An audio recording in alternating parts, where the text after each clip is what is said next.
What is the most powerful weapon? Fear. In this episode, we're going to talk about how to transform fear into a powerful ally. We're going to explore mindset techniques for you to stay curious and embark on that new journey to get you where you want to go. Stick with us. Hey everyone, John here. Hey everyone, John here. Hey everyone, John here. Hey everyone, John here. Hey everyone, John here. Welcome to the Leaders Leading Leaders podcast. Hey everyone, John here. Welcome to the Leaders Leading Leaders podcast. In this episode, we're going to discuss how to equalize one of the most powerful weapons in the world, and that is fear. The fear of the unknown, the fear of failure, whatever fear that you have that is preventing you from getting you to where you want to go. We're going to discuss some mindset techniques in this episode to get you started to overcome some of that fear and get some momentum going so that way you can crush your goals. It reminded me when I was journaling, thinking about an outline for this podcast about situations that I was fearful of. Situations in my life I didn't know what the next step was going to be or even what the next day was going to bring. And I took myself back there to wonder, what if things would have been different? What if I would have went before I was ready? What if I would have just did it messy? What if I would have just got started? And why I didn't. And those are the techniques that I want to share with you today, because starting now, I want you to, one, identify your fears. Write them down. What are you fearful of? Maybe it's a fear of starting a new job. Maybe it's a fear of taking that first step in filling out that college application. Maybe it's a fear of changing degrees. Maybe it's a fear of telling that person close to you, that's not what I want to do. Whatever that looks like, it may be something that you've been thinking about for quite some time. I want you to jot it down. Write it down. When we write things down, that's when we have to face them. And that is the first step to overcoming our fears, to making sure that they're in our face, is to write them down because they become real. And I didn't do that. I thought about what I was fearful of. I thought about ways to overcome, but then something else always came up, or I would numb it just to get past the thought of having to deal with it. Go to sleep, and when you wake up the next day, what happens? Or worst yet, I would blame other people. I would blame other people for me not getting an opportunity to do what I wanted to do. I would blame other people for thinking about it first, for starting that business that I wanted to start, for kicking off that podcast that I wanted to kick off, for applying for that job that I wanted, but I was too fearful to start on that resume. And I know you all out there may have some, even a little bit, of that fear. So today, let's face our fears. Write them down, and let's talk through it. One of the things I want to get out is it's natural to fear. It's natural to have negative thoughts. In fact, that's what kept us alive for so long. Whenever we experienced a dangerous situation, or you touched the hot stove and you got burned, what happened? Your mind told you, don't do that again. It didn't feel very good. We got injured. Remember, don't do it again. And that saves us. But when we apply it to other things in life, it prevents us from getting to where we are going. And that's what we are here to do in the Go Be Great community, is to help others get to where they're going. But that starts with helping yourself get to where you are going so you can impact more people, so you can use that experience to help others overcome those fears. But it is natural. It is built into our fight or flight response that if we've experienced some negative impact, if we've already gone down that road and we failed, might not want to do it again, John. And that right there is what we're going to talk about today, and how to bypass that, how to switch our mindset over to, what am I really thinking? What am I really saying? Or what really happened? It always reminds me when I was much younger and I flipped over the handlebars. I was riding my bike. We used to ride our bikes everywhere. Mom probably didn't know the length and how far we got away from the house, but we would go everywhere on our bikes.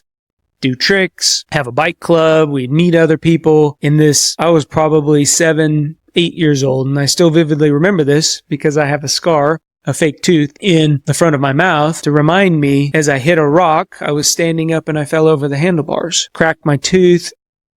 I was young. They couldn't crown it, so they repaired it temporarily. And I had to live with that discoloration in my tooth. It was every time I smiled, and it impacted me. It impacted the way that, I smiled. It impacted my psyche, just my overall confidence being in front of others. And I didn't ride the bike for the longest time because I was fearful that I would crack another tooth, or worse yet, I'd knock out my teeth, and then who knows what would have happened. But that impacted me, that fear of what I did, the consequences that I suffered, and the impact that it made to the fact that I didn't want to do something that I love to do. And how many times do we stop doing things that we love to do because we made a mistake, or we're fearful of the failure that we may have? And you may have never failed, but you get to the top and then you just walk away because everything has been success. Everything has gone your way. Starting that business up to a certain point, everything has gone well. Revenue is increasing. Sales are coming in, and then you walk away, or you're fearful to take your business to the next level. You're fearful to start that social media or that advertising campaign because everything is going so well. I don't know about you all out there, but I get a 3 to 4 year itch, and I'm there now, and I'm looking towards the future, figuring out what's next. And I will be very honest and transparent with you all. I'm fearful of what's next. I don't know where life will take me. It may bring on more responsibility. It may bring on more stress. It may bring on less time that I get to spend with the individuals that I love. And there's a fear there for me, and that's natural. I think one of the greatest things that we can do, and that I have found, is we embrace that fear and we allow ourselves to feel that. Because in the end, if we're in denial and we don't realize the fact that, I'm feeling this agitation, this friction in my life, something's not right. We've all been there. And that's the point where now what I've learned to do is lean in instead of back away. So it's natural to immediately think a negative thought, especially if we've had a negative experience with what we want to do. But the important thing there is to allow yourself to recognize that. Recognize that little voice that is in the back of your head that's saying, John, let's just stay here for a little bit. This is comfortable for us. We've been doing just fine. Nothing is going to harm us. You know what you're going to do. You've perfected, or you're comfortable with the process that you're in. Maybe it's the job that you have. For many years, I worked in the restaurant business, and if it wasn't for the restaurant shutting down one day, I probably still would have been in the restaurant business because I was fearful to take that next step, to get into the medical field. I'd wanted to be a doctor my whole entire life. But when, the longer things went along and the farther away that I got from that dream, the more fearful that I got that I wasn't good enough. The more fearful that I got that I wasn't meant to do big things. And that was a lie that I was telling myself. That was that little voice that was speaking to me And I wasn't asking the question, is this the truth? What do I really think? I didn't challenge myself when those thoughts arise that you're not good enough or we shouldn't go there. Challenge yourself. What do I really think about this situation? What do I really think about going to medical school? What do I really think about getting in a training profession that I really knew nothing about? And it was one of those things that I overthought it. I had to have everything perfect. We've talked a lot about you don't need to go when everything is 100%.